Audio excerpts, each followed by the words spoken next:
Hey guys, it's Tim, and this is Pro Wrestling Unlimited. As we're here with a special video, we are interviewing James from Mega Cat Studios. If you haven't seen, they are developing the new WrestleQuest game that's going to be out on everything coming August 22nd. They had a little bit of a hiccup. The game got pushed back from the original launch, but I thought that gave us a great opportunity to get James on here. They've got more time to talk and promote the game, so I thought, hey, let's get on here, talk about WrestleQuest, get the questions answered that some people have actually asked me. And what not better than having James on here to talk about the game himself and everything that's gone into putting this game together over, what has it been, 4 years now? 4 years. So I guess get the big thing out of the bag. What led to the delay? We'll just talk about that really quick. Yeah, we had a last minute QA report from the folks doing the hardware QA for mobile. So in the 4 out of 300 plus mobile devices, there was like a Netflix specific save bug that if you change devices, your cloud save doesn't follow. Okay. So even though it does sound trivial, those things are big deals, particularly with like big games. Imagine someone, even if it is a minority number of players, and they're in a 40 plus hour game and they're 20 hours in, they don't have to lose their saves. So it's right. Even though it is such a small number of devices and a small number of people that could have been impacted, I feel like 4 years in, what's the point in stressing out our partners and our players? So it's only a 2-week delay. Gave us a chance to apply another round of baby oil. So we're off to the races. Awesome. So as far as the game does go, we'll just jump in right from the beginning. Where did the idea of WrestleQuest come from? We knew we always wanted to make a JRPG. We always wanted to make a wrestling game. We had such a reverence for both. Like I think most of us were kind of raised by the 16-bit era, 8-bit era of games. So a lot of times, like when we think about RPGs that really impacted us, it'd be things like Chrono Trigger, Super Mario RPG, Secret of Mana, things that are Earthbound. And those games are just such like profound classics. And a lot of us that play modern games, even things like Children of Morta, we don't really want to grind, but we love like what goes into a classic JRPG, and we know how much goes into making those games feel rewarding and feel sticky. So you don't get bored, 40 hours in. So, we've always kind of tabled like when and how we're going to make an RPG because it's such a big bite, such a big cost. It's just the text alone, 140,000 words. It's just wow. It's a profound amount of work across the animation, the game design, the progression. So it's been the wish list since we started Mega Cat, and we decided to kind of dust off how we might approach our own wrestling game around late 2018, early 2019, and started discussing how we could create this unique visual identity and what that might look like. And as we got into kind of discussing this with our friends and colleagues and other fans, just the idea that a lot of times our first and really prominent wrestling memories are actually with the wrestling merch and with the action figures. We thought, well, this might be interesting because we could get some new kind of design afforded space to have like really toy-like demeanors. We can play with things like we don't need an analog for performance enhancing drugs for injuries. We can just have duct tape and model glue and things like that. So that's interesting. And we also didn't want to get lost in the shuffle of the other many pixel art wrestling games that have happened. Like we love them, we play them, we consume them, but if we're gonna kind of bet the farm on something, we wanted it to stand out visually too. So first we kind of hit this note to do it with toys, and then once we were maybe just a few weeks into designing the art and mood boards and kind of concepting out how we're going to scope out this what was intended originally to be like a wrestling arcade game, kind of like Retromania or Fire Pro type of game, we stumbled into the idea that maybe this is the time for us to dust off our RPG goals and just bring up the flagpole, because what was so compelling when we were coming up with the character designs was just these over the top personality they were based on. So some of the research that kind of went into this is watching a ton of promos and taking notes, and in some cases it was like old hat. Like I remember some of those promos vividly. Another case, you'd stumble into promos you saw for the first time that were on Saturday night, like nuanced episodes too. And we just realized that there's actually a ton of synergies between what goes into making wrestling storylines and what goes into building on a wrestling event, wrestling matches, and RPGs. So we started just kind of chipping away at how do we look at wrestling through an RPG lens and RPGs through a wrestling lens. And, many hundreds of thousands of hours at this point or whatever it may have been. It's just, it came out WrestleQuest because we wanted it to be something that if you weren't a wrestling fan, but you were a JRPG fan, that all the nuts and bolts are there to keep you excited and engaged. And then the opposite's true too, that, if you're a massive wrestling fan, but you don't play JRPGs, it's accessible enough for you to get in, get storied, and stay for the wrestling. So it's taken a lot of time to kind of hit those spots. I don't know how close you've been to game development, but we do a lot of focus groups, some with our community and some with like paid like companies that specialize in this. And it ends up really being transformative for a game because on the smaller scale, when we were earlier days in MegaCat, we'd set up at trade shows and we'd ask feedback like crazy. But you imagine the feedback you get for people that are live in person with you at a show, probably a little bit different than people that are playing 10 hours alone, or people that are super critical. As an example, like it's pretty easy for people to come up at a trade show, give you a little bit of feedback with their 10-minute demo and be like, that's great, can't wait to play more.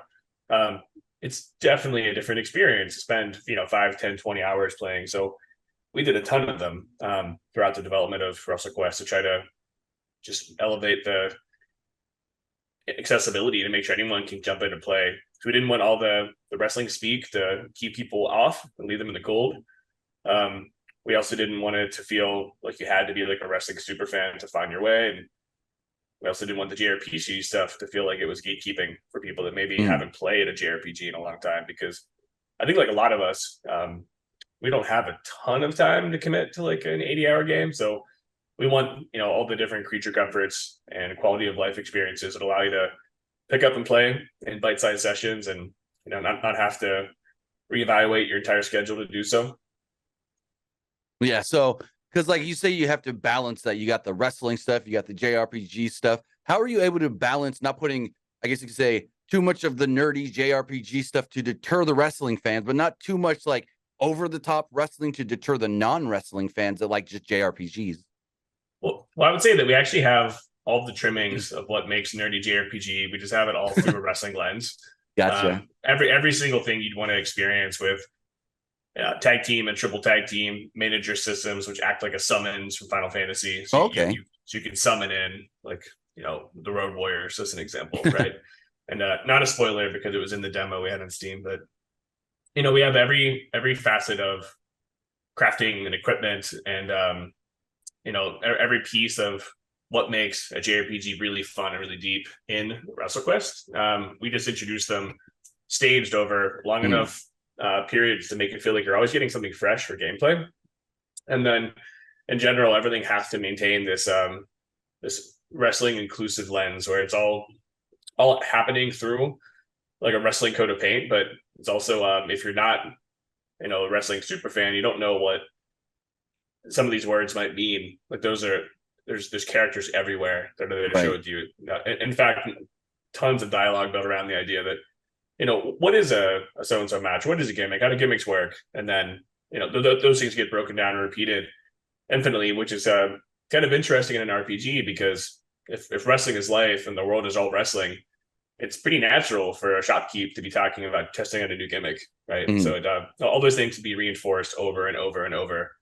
A lot of times, something I'm a little bit shocked by still, but has been a real interesting experience throughout WrestleQuest is that we will sometimes run into people who are massive JRPG fans and don't know who like Andre the Giant is, and they don't know who Jake the Snake is. Like they've never seen any of those characters, but they're able to find their way through and maybe discover some of these wrestling things for the first time. So we can actually blow out some of these character profiles. So as an example, with the Road Warriors, there's an area that they kind of run where a kind of cult that worships them called the Wrestle Raiders exist, and they go town to town just stealing face paint from other cities to bring them back to their lords. And and the way the final gimmick match takes place, we've seen it in trailers that we've released, is there's this insane kind of Mad Max inspired crazy truck with a massive ring on it that's zooming down a hallway in this kind of post-apocalyptic wasteland. And that's Oh, that's cool. you imagine like the Road Warriors are they were characterized as these Mad Max inspired characters, so it makes sense for them to have the Wrestle Raiders cult worshiping, following them, looting and pillaging for face paint, and then bringing it back to their master. So it's in some cases we're able to be really playful with things that already were rooted in reality for the characters to make them even larger than life. Like Andre the Giant can lift up a ring and break it in half, things like that. So it's like definitely able to explore things a little bit more high fantasy capacity than what is traditionally done with wrestling games. Right. And so you have Skybound Games on board. What was the pitch to all the different publishers you talked to before you got to Skybound and they said, hey, let's go? Yeah, I mean, we got told no a whole lot. It was definitely the spectacle of wrestling and the storytelling of wrestling mixed with the gameplay and progression of an RPG. And sometimes we'd get notes back that wrestling is more blue collar and RPGs not. There's a lot of there's a lot of folks we would speak with that would think that the wrestling audience is just not like sexy enough to win like an independent game design award. Like immediately put wrestling into it. It's not as respected, I guess, as an art form. Just because of the affiliation. Like I think a lot of people think wrestling, they think blue collar at best type of stuff. So we were into that a lot, which was surprising because I feel like wrestling is just there's wrestling fans everywhere, all walks of life, especially all now. sizes and types. Yeah, I'm with you, man. And it's funny because a lot of the decision makers and a lot of the other publishers didn't quite see that. So that was a recurring no. But then even related to that, a lot of them just didn't really want to explore some of these licenses because they were kind of old for them. Like it's like everyone knows Macho Man, except for when they don't. and we'd run into this case where some of these particularly younger folks may have never experienced Macho Man, or they may have only experienced him like in Spider-Man. Like it was the craziest thing, because I can't imagine a world where people don't recognize Macho Man, but it's like it's definitely a real thing. Or people would see Rocky Johnson and they'd be like, is that The Rock? Is that related to The Rock? Is he using The Rock's name? I'm like, that's Rock's dad, but it was funny at every level to go through. But in the end, I think a lot of the success we've had with WrestleQuest ended up coming from the massive quantity of wrestling fans. Like the wrestling fans have definitely shown up for us. Even though it is a JRPG game first, the wrestling fans have been willing to consume and activate and just kind of come to our need for signal boosting and talking. And it's definitely a dream come true. I mean, we're all big fans. So this is kind of a two-parter question on the next one. You talk about you have all the different legends in the game. You've got Randy Savage, Jake the Snake, Andre the Giant, Jeff Jarrett. What led to you, first off, did you want real wrestlers in the game from the start? And what led to you reaching out to the different, I guess, wrestlers or their families and whatnot to get these guys in the game? So we always wanted some real wrestlers in the game. We just wanted to execute against it in a different way. Like we didn't want the 10,000th game where you play as Jake the Snake, even though it's dope and I love playing as Jake the Snake. It's just like we wanted a different take. So in WrestleQuest, there's like cities that are built within the image of these creators. So there's you go to like the town that Jeff Jarrett's in, and there's a Statue of Liberty styled statue of Jeff Jarrett in the middle, and there's wrestlers in the community that group around him. They're like, Jeff, like, what do I do with my gimmick? Like, why can't I learn guitar? Like, how is your hat so shiny? And it's kind of in this truly kayfabe wrestling is life fantasyverse. And then separately, we wanted to run a lot of our own high creative. We wanted to make it, I'm going to say, not just accessible, but interesting for someone, whether or not they have the existing intimate knowledge of Jeff Jarrett's career. And in some cases, we could introduce them to that for the first time. So it ended up being like a little bit of a play to, let's put these legends on a pedestal they deserve. And let's actually look at this as a piece of their legacy. We can tell some of their stories through the WrestleQuest way, and then create our own core protagonists that kind of fit this really relatable journeyman independent wrestler that's, inspired to follow in the footsteps of his heroes. And I think that rags to riches underdog story is something everyone can kind of get behind and understand. And we have kind of 12 different playable characters that all have their own unique way that they explore and grow through that universe. So going off of that question, was there ever a thought? Because I know Stephanie McMahon once threw out we want to make a wrestling RPG game. Was there ever a thought to maybe reach out to WWE and work with them? Yeah, we actually did. We did reach out. We weren't able to get much actually headway there, but I think Okay. part of it was just it's funny. They're still going through a lot, right, with the M&A and the restructure, and the merger must be its own bear internally. I can't imagine, but I'm sure you followed a lot of wrestling headlines the last couple of years to see all the different leadership changes and the strategy changes, and it was not high on their list to have a new smaller studio explore a new genre for the first time with wrestling. Like, it was probably not even on their board, which was by design for us. Like, we knew we wanted to make something that had never been done, also out of respect for the licenses, because we know that if there's a different art style and a different genre, even if it is on the same platforms, there are different player bases. Like, the people who love and play and consume WWE 2K may still find something they love here with WrestleQuest, but it's not quite as limited. In fact, I think WrestleQuest is more inclusive than even WWE like simulation games, because a bigger audience can play them without getting without having the same kind of finger karate limitations up front. Like, you could pick up WrestleQuest for the first time and jump in and explore this universe with very little ramp up time, but it's not quite the same for fighting and simulation games. So was there anybody you reached out to that either they said no right off the bat, or maybe you thought you were going to get and then it fell through?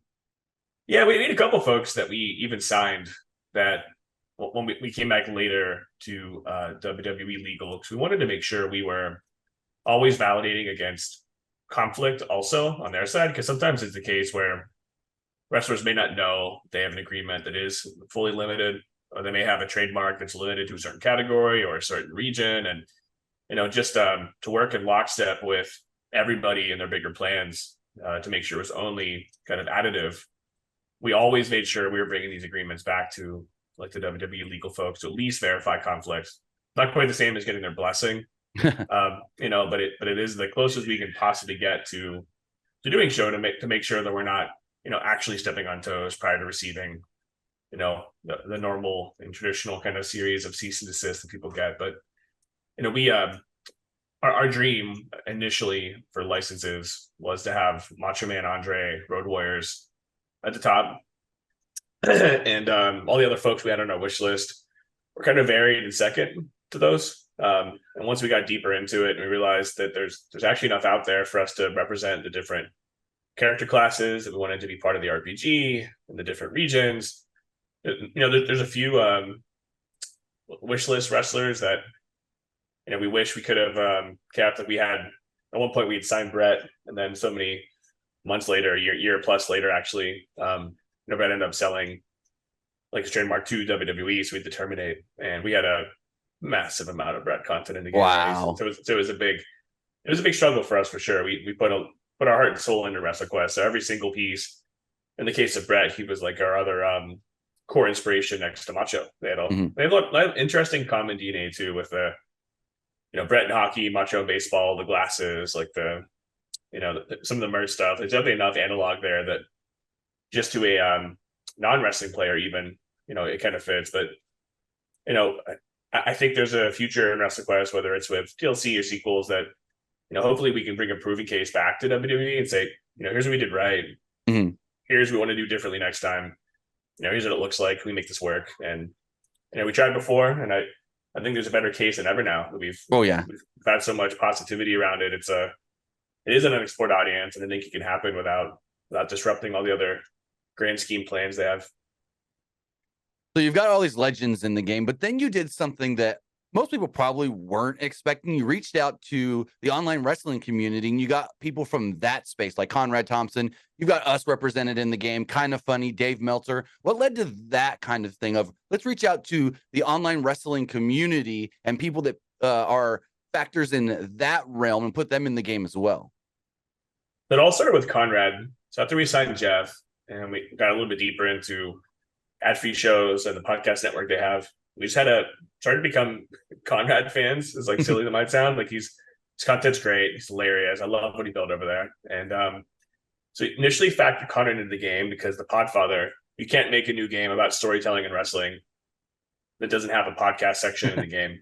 So for us, we used it like the Shakespearean chorus, if you have that from high school, but it basically has someone break narrator to kind of speak to the person listening to the story. So in this case, the way to recap that and wrestling in 2023 is with wrestling podcasts. That's where the recaps take place. So we initiated that, and we were at a trade show. I want to say it was one of the PAX West maybe, and we were having just fans continually pop when they saw Conrad, and it was kind of cracking us up because we'd have people who will not blink when they see like Jake the Snake, and then he's great. He's an all-time best ever heel, right? And then they'd see Conrad and they'd be taking photos on their phone, like calling their friend, and it was just really, really interesting and kind of illuminating. And as we started going through kind of a reflection of our journey and who we met along the way, and kind of how the WrestleQuest story was being unfolded, like to the community, we realized that there was this pretty interesting opportunity for us to connect with like a curated list of people who are like, this is how we consume wrestling content. These are our favorite streamers. These are our favorite podcasts, and kind of selectively choose the people that were safe, on brand, that if you're a casual or lapsed wrestling fan, you might be playing WrestleQuest and you might see things like a Pro Wrestling Unlimited sign that make you like look it up and see that it's a real thing. And they're all like not organizationally affiliated, they're not owned by an AEW or MLW or AW or WWE. It's all like they're all fandom, usually streamers or content creators that just share this love for wrestling. And ultimately the WrestleQuest DNA is built around like we're all fans, and eventually we all jumped off the deep end to just invest ourselves more into bringing our fandom to other people, and just feel like it's the right DNA and the right fit. So we started reaching out to those people probably about 6 to 8 months ago, as we got to what we call our wish list territory in our game. So usually when you start making a game, you just get a massive number of new ideas as you get deeper into it. Some of it's feedback from players, and some of it is just new eureka moments you have. And you think, man, I wish I would have had this at the beginning. I wish I would have, built a mechanic in to do this thing. Or I wish I would have added this mini game and planned for this.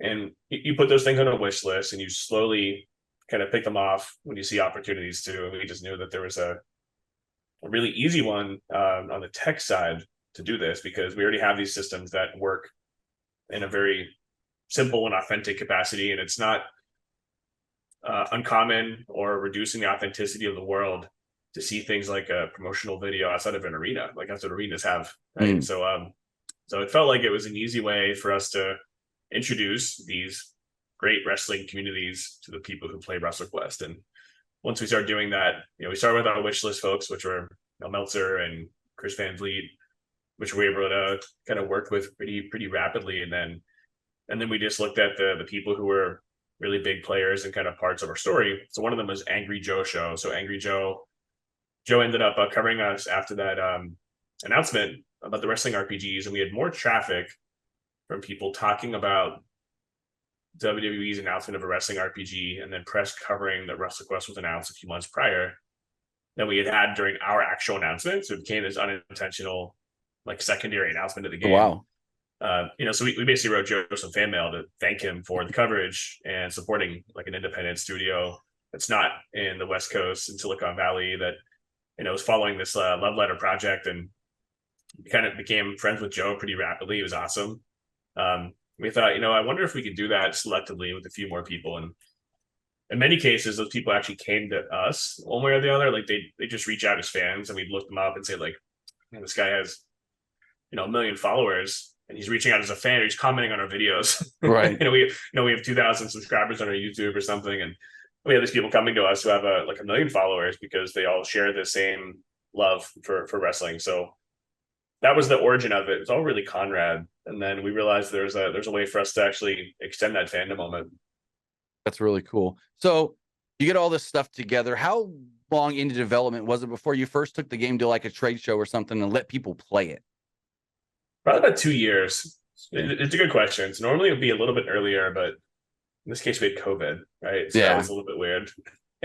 and actually it ended up working in our favor quite well because we didn't announce it ourselves, and we didn't bring it to a trade show earlier, we were able to secure like an announcement with Xbox where we had Jeff Booker, and we got a ton of fanfare by being part of that. So it became a little bit of an event, and it was one of the first pages in like the public WrestleQuest story. So by the time we set up at our first trade show, there was enough fandom for people who just love wrestling that shared that interest with us, that they wanted to book interviews to come down and play through and get it behind the scenes. And it was funny because it was our first trade show back after about 2 years not doing them with COVID. And we had a pretty small 10 by 10, it's a pretty simple setup that year. And our dream was to set up a wrestling ring, which we did do the following packs. But Nice. that first one back, we just had like a basic banner and 2 TVs, and we weren't even sure that anyone was going to come over because of the it's one of the first packs it back to was like low attendance, and we didn't want to put anyone's health at risk. So we were staffing it was purely volunteer basis, and kind of rusty with our convention skills because normally we were pretty convention known. I guess we probably do a solid 10 plus a year for trade shows. So wow, not doing them for a while was weird. And then we set up that first PAX East, and we had just like such a profoundly positive reaction. I couldn't even capture the team's excitement. It was as we were getting the press unfolding each day, and became friends with some of the folks who met there, like Gerard the Completionist, who's like a massive wrestling fan. Oh yeah. Gerard gave us some coverage through G4 at the time, and then became friends with Gerard after. And it was like it was great because quite a few of our team members are just massive fans of Gerard, and it was the coolest thing to see him come over an entirely unsolicited, unscheduled capacity to be like, I got to check this out, can show it to me. And then 30 minutes in, he's like, this is amazing, I'm so excited. It's he's an expert of JRPGs and games, so he's wearing both hats. You're getting good reactions at the trade shows and stuff. Are you getting a different reaction when people are playing the demo on Steam? So far, so good. Most of the Steam feedback we get is people upset that we don't have the wrestler in it, or or in some cases, I guess you can expect that too. In some cases, you can expect that it's like some people just don't expect it to be a wrestling RPG. So, like, even though it says RPG over and over and over, it is a common thing. We'll get messages or community requests about people saying, "Hey, like this doesn't seem right. How do I get in the ring?" But outside of that, it's been just incredibly positive. I think most of the time when you look at Steam forums, it's the balancing issues and bugs and things of that. And so far, the WrestleQuest, we've had just a pretty profoundly positive Steam reception, which is great. It's like the hardest people I'd say to please are going to be your Steam players. Right. So we've been working on the game 4 years now. You said the Bret Hart stuff really hindered the game as far as they had to pull a bunch of stuff you'd been working on out. Were there any other things that hurt the game as far as delays and stuff? I know you guys waited a very long time to put an actual release date on this. Was that because maybe there were other things that you were working on or trying to fix and this and that? There's always something changing. We did a ton of focus groups, and we want so bad for WrestleQuest to represent focus group. We'd come back with new action items, new details, and have to determine like which are worth including now, which aren't. In other cases, we had licenses that came in much later into development that we wanted to find like a role for. Like JYD is an example. Once we got clearance that we knew JYD was clear, like he's one of the greatest of all time. He has like a profoundly cool set of gimmicks. Oh yeah. We just had to make space. And if you're a big JYD fan, you want to have the same amount of JYD content as you have Road Warriors content. So it's definitely a certain amount of scope creep. And we did the same thing with Luna Vachon. We really wanted more women from the era, and there's not many. Not very tough when they are. And we really wanted Sherry Martel, which just wasn't possible with the current limitations and how the estate's managed. So when we got the okay for Luna, like we just knew we had to make space, had to make it work. So some of those things were content, and in hindsight, we probably shouldn't have added all these people in. It's just the reality is we're fans, and we couldn't say no. It's like it's our dream game. So you're not managing a lot of those decisions purely from an analytical basis. You're doing it because you want to make this thing for the people, as cheesy that sounds. So I've seen you guys do a lot of different things to promote this game, but one of the funnest things I saw were those Sports Center style videos with Yeah, they're Jeff fun. Jarrett and Al Snow and stuff. How did those come together? So we had a big punch list of like what we wish we could have for WrestleQuest. And we brought that to the Skybound folks and included our PAX East wrestling ring. And one of their team members actually came back with the creative for it and said, what if we did something like that Sports Center shorts where we had some of these wrestlers that you guys have become closer with come to the office and do some of these, generally silly shortcut content beats. And obviously we were super down with that because it seems like a lot of fun. So we contacted Dallas and Jeff and Al Snow because we knew that those guys were also just hilarious and pretty available in that month, since we had previously talked about having them work with us in some other promotional capacity. And I'd say fast forward 8 weeks later, we had script writers and film crew and stunt insurance and all the all the stuff we didn't expect to have at the office. And we did it over 3 days, probably most of it in the first 2. Nice. It was a lot of fun for sure. It was definitely long days. Some of those things take eight attempts. It's never as easy as it seems for anyone who's ever done any kind of filming like that. But what's really funny about it too is some that took 8, but just a lot of them were done just perfect in the first one. Like I honestly just think Al Snow is hilarious. Oh yeah. And he just did such a great job with everything he did. And it's like you can tell he's just he's lived the Al Snow and the head gimmick so well. It's all so funny and it applies to everything. And so much of that type of comedy is in your delivery. And these guys are just excellent professionals. Like Jeff and Dallas and Al were definitely the strong parts. Like they were the people carrying the weight and the stars of the show. Most of the retakes were our team because there's no actors on the Mega Cat squad. There's just a ton of nerds, so. But it was great. It was a lot of fun. We've had a really positive fan reaction to them. They've definitely traveled pretty far. So I think it was a success. So how scripted out was Al Snow when he was on the phone, or was he improvising? Fully improv. Yeah. Nice. And so Jeff Jarrett, oh, go for it. I was going to say, Tim, it's just that most of the stuff that those guys are doing was improv. We come to them with concepts only. Okay. It's like, hey, here's what this one's about. Here's what's funny about it. Let's try to capture that.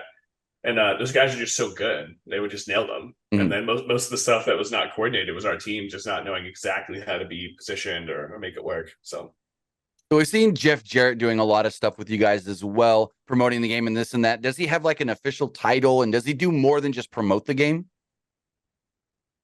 Yeah, I mean, Jeff's awesome. He's our executive wrestling producer. So Jeff, one of the reasons we got Jeff very early, and one of the best things about it is Jeff has many hats he can wear. Like he's an executive. Yeah. He's an executive. He's talent. He's a 3rd generation promoter. He knows every facet of the business. So it's different working with Jeff than it is working with anybody else because he's a pro across multiple lanes. And we first messaged him and talked to him about what we want him to do, despite him not being like a massive like video game expert. He definitely has managed talent and bookings and stories and all the other digital strategy, all that stuff across his time with TNA, WWE, WCW, and everything else. And he's an incredibly intelligent, well-spoken man too. So we were able to get Jeff on board in a little bigger capacity than the average talent. Jeff actually helped us maintain like authenticity across the stories and how they were being told and how they were being represented. We actually had almost all the talent signed when we met Jeff. So it was a lot of people think that Jeff helped us find all the talent, but I don't think we would have even had a chance to work with Jeff if we didn't already come ready. Okay. So game's ready to come out August 22nd. People want to know, is there going to be post-launch content, DLC and so forth? Yeah, I can't wait to announce the post-launch content, but we're working on DLC. Whether or not it was the best time to start it, we already have the team in place, and we ended up stumbling into something that is just so great. We have to do it. And I just can't wait for everyone to find out what it is. It's going to be very well received. I would say if you're a fan of gaming or wrestling under any capacity, there's going to be something here for you. Nice. So I got a couple questions, actually, the same question a couple of times recently saying, hey, I see WrestleQuest is on Netflix. How does that work? Yeah, so Netflix is a games platform that launched in 2020, I think. And it kind of works like Apple Arcade, if you're Okay. familiar with the platform. So there's a certain tier of Netflix membership. When you log in, you get access to the Netflix games. It's part of the cloud service. So if you play on mobile and you have a Netflix membership, check it out. You might have a free copy of WrestleQuest coming. So you're playing on your phone, not your TV? It's mobile. Yeah, it'll Okay, be gotcha. Netflix mobile. Mm-hmm. Yeah, because I haven't checked that out before. So I had like 2 or 3 people ask me the same thing. Hey, I saw this on Netflix. Do I just get it automatically? And so I was like, you know what? I can ask, but why not?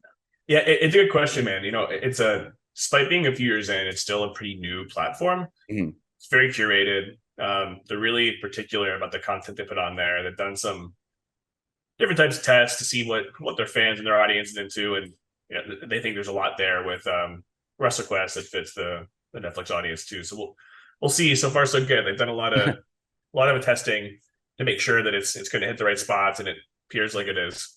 So been going with the mobile version of that. Is the game Steam Deck ready? It's super Steam Deck ready, dude. Awesome. Yeah, we got a what's that Steam Deck check, and it's they give us a 5 out of 5 for readiness and gameplay. So because with the stamp. To me, it seems like the perfect just lay in bed at the end of your day, blow it on your Steam Deck and play kind of game.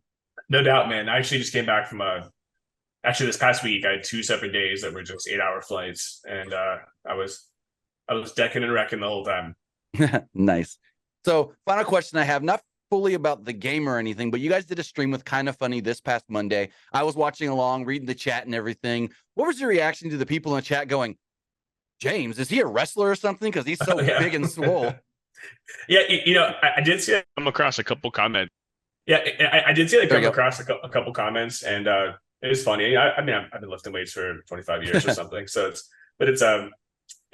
it's probably given me just a little bit more respect out of some of the wrestlers, to be honest, too. Because I'm like 260 pounds, but it's also possible they were just trying to unnerve me, so I wouldn't fight Greg. But under either case, it was a lot of fun hanging with those guys. The Kind of Funny guys are great. I don't know if for anyone that's not currently following the Kind of Funny, Jeff and Greg really have a bone to pick. So it was fun to watch that unfold. So with that, WrestleQuest does come out August 22nd. It's going to be available on everything Xbox, PlayStation, Nintendo Switch, mobile through Netflix. And so is there any last things you want people to know about the game before it actually does come out in, a week and a half or so, 11 days? Oh, man, we're close. Yeah. I feel like if you're a wrestling fan, you probably have already heard of it. But if you want to explore wrestling in a storytelling capacity the way it is intended, I think WrestleQuest is going to bring you somewhere you've never gone before that you're going to love. And if you're an RPG fan, this might be your best introduction to wrestling. That's awesome to hear. I can't wait to play the game, not just because, we're represented in it or anything, but even before you reached out, I played the demo and was like, oh, I need more of this game because this is awesome. And I love the way you're intertwining real wrestling and your created universes and everything. I think there's a good blend of that in here. So I think it's going to be great for any wrestling fans to find themselves going forward. I did find it interesting that you did say that you've seen people find wrestling through WrestleQuest, but the game's not even out yet. So that was one interesting thing that got me. It's like just from the demo. We have had thousands of demo downloads, but even beyond that, judging from that first PAX East, one of the press folks we met with, who's like a gaming press, played WrestleQuest, like the WrestleQuest game demo that we walked him through way before the Steam demo was live.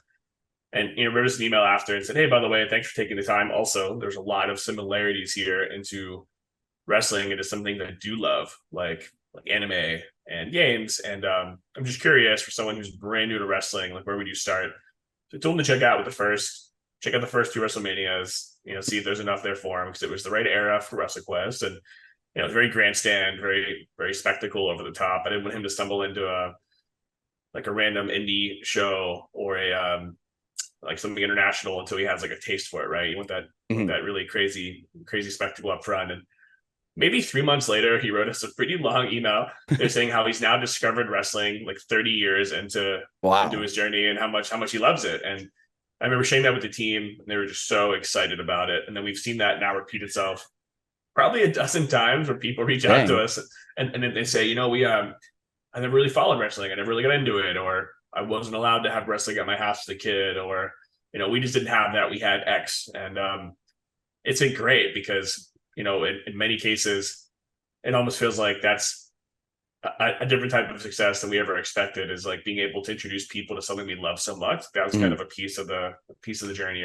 always. So it's fun to have those things happen along the way, but because it's now repeated itself a lot, it feels like we're doing the right thing, you know? That's so cool to hear, especially since that's before they even get their hands on the full copy and the full version of the game. But if anybody wants new updates and everything on WrestleQuest, where can they follow you guys? What's the best place to get all those updates? So every platform where MegaCat Studios, you can also go to WrestleQuest.com to get all the links to the eShops. Awesome. So I want to say thank you, James, for joining us here to talk about WrestleQuest. Remember, guys, WrestleQuest does come out August 22nd. It's going to be available on all platforms, PlayStation, Nintendo Switch, Xbox, PC. And so go get WrestleQuest. I think it's going to be awesome to see all the different ways people play with it. And since it's RPG, I assume there's going to be multiple different ways people can play, and most people's experiences are going to differ.